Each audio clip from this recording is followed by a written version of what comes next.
high right now. So let's go beyond the headlines on this jobs report. Former CBO Director Douglas Holtz-Eaken says today's report is another reminder of just how weak the economic recovery still is. But Gary Burnison, the head of executive search firm Korn Ferry, says the #1 reason CEOs are not hiring right now is the lack of consumer and market demand. They both join us right now, along with Laura Tyson, former chairwoman of the Council of Economic Advisors, talk about the state of the job market. Laura, let me kick this up with you. Thanks so much for spending the time. This slow and steady recovery continues, but you saw one disturbing factor in today's report. Explain. Well, I think the disturbing factor, of course, is that the labor force participation rate, which actually declined, and it's still at a decade low and near an historic low. And at the pace of job creation we have, and given the fact that we have people leaving the labor force, we see an unemployment rate going down, but actually that's not telling us enough. Also, I saw weaker hours and wages, which really are, at growing less than 2%, with inflation at around 2%, that's zero real wage growth. So there's not a lot of demand support coming from the labor market. Laura, we had a Wall Street economist here last half hour, and he said, I know there are going to be people who are going to find fault with this report, but he's looking at a 4-year period. He says, look back to the 2008, 2009, 2010. This is much better than it was back in those days. Of course, that's absolutely true. We've had a so we're making progress here, right? But 5 years later, I mean, yes, we've had steady job creation. We've had job creation, I think, 41 months consecutively of private sector job growth. We have job growth which will get us sometime in the middle of next year probably to back to the level we had in December 2008. But I think one should say, yeah, we are better off than we were, but we are not, we're in a slow recovery. The labor market is still weak. That's Doug, what I would say. What is taking so long? Why are we just muddling along here? We had 2 or 3 pretty good reports earlier this year, and now we're back below estimates again. What's going on here? But that has been typical. I mean, this has been a good news, bad news recovery. You get a couple of months where you think you have some good news. You get a report like today that's a very big disappointment. And I think a couple of things stand out. First is the typical private sector dynamics of recovery rely on the cyclical industries, motor vehicles and housing in particular. We're seeing motor vehicles come back finally. Housing has started to pick up. I'm less bullish about housing than most because the regulatory environment is going to get in the way of mortgage origination. So, we're not getting the drive from the private sector. That's been muted. And the policy environment, quite frankly, is just deadlocked. Monetary policy is out of bullets. Fiscal policy is locked in a stalemate. And so we're drifting as an economy. And that drift is dangerous. I understand your Wall Street economist point of view, but that's a very low bar. At this pace, it's 2 years to get back to 6.5% unemployment. It's 7 years to get back to pre-recession employment levels. That's not good enough. Well, that's the thing, Gary. I mean, we can keep saying, look, this is so much better than where we were 5 years ago. But it's becoming more and more difficult to say we inherited this, we're still fighting our way back. Once you're 5 years out, I mean, at some point it becomes, what are you doing? What policies are in place that are actually going to get businesses to start hiring again? Well, that's right. But I think, you just got to call time out here and punch Google Earth. And, there's 3 mega trends. I mean, number one, we're paying off the excesses of last decade.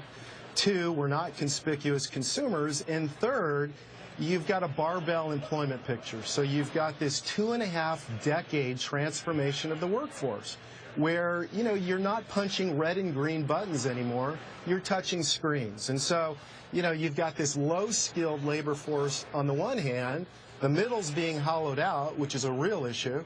Then you've got high demand for high skills at the upper end. Laura, are we relying too much on government policy, whether it's monetary or fiscal, to get this economy going? Why can't a CEO just pull the trigger and start hiring people again? Why do they have to be incentivized in some fashion to get them to grow their companies beyond what they're doing right now? As I think Gary pointed out the answer to this, basically CEOs respond to demand and to their projections of demand. We have a consumption in the U.S. economy before the Great Recession was growing at 3.6% a year. That's 70% of the economy. Median incomes have not recovered. Median wages have not increased. Most Americans are still sitting on depressed housing values. You cannot have that kind of engine of consumption strength to pull the economy forward. The CEOs look at that and say, I'm going to make my hiring decisions bend on projected demand. Demand is weak. Monetary and fiscal policy can help support demand. That's what monetary policy is doing right now, as much as it can. Fiscal policy, unfortunately, is contracting demand. Right. Well, you know, it's more than that. I have to say, I think it's more than that. I don't think it's only demand at the end of the day. I agree with you, Bill. The companies should be putting some of that money on the balance sheet to work, but they have no clarity. That's the bottom line. Right. We speak to CEOs all day long. They don't know what their tax rate is going to be because tax reform is sort of all over the place, and it's supposed to be changed, but it's not yet. They don't know what the cost of health care, hiring a person, giving them benefits, health care, Obamacare. So the regulatory environment, well, that's a complete cloud of smoke. We have no idea what's going to be implemented from Dodd-Frank, etc. So, I mean, that's part of it. It's the fact that there isn't any confidence in terms of what is right around the corner. Maria, if I could say something. That's... Oh, go ahead. I agree with Maria. I think the basic point is this. We're running an old playbook. We're running a playbook that ignores the business sector, focuses on the household sector, and we've run the playbook, and it didn't work. Respect the data. Do something for the business community. Let the traditional investment boom drive the recovery. That we haven't tried anything like that. And get some structural changes that allow CEOs to make some decisions to go forward. And I know, Laura, you and I have talked about tax reform. We need that. Yes. That's one of the things we do right now. Structural change. I agree, and I But are we really expecting to go back to the way it used to be? I mean, we're deleveraging this economy, as Gary pointed out. We're trying to get off the drugs of debt that we were on for the last 20 or 30 years. So I agree with that. I just want to say there are some new things out there that I just wrote about that I don't think we're paying enough attention to. I agree with the notion we need more investment, and investment-led recovery would be terrific, and I believe in corporate tax reform. So let me say I certainly support all of that. Some game changers we may be underestimating. Shale energy and its future over the next 5 years. Big 100%. Big data and the transformation of everything that's going on. We can think about that as, yes, it means everybody's touching a screen, but it is improving productivity dramatically and will continue to do so. Those are really positives, game changers. Very quickly, though, Gary, having said all that, though, isn't this the new normal we should get used to, what we're going through right now? Absolutely. There's no question about it. I mean, this is a Nike swoosh. And look, every CEO, I'm a CEO. I certainly, every CEO is tasked with growth. But we are going to first innovate, then hire, not hire, then innovate. That's the new normal.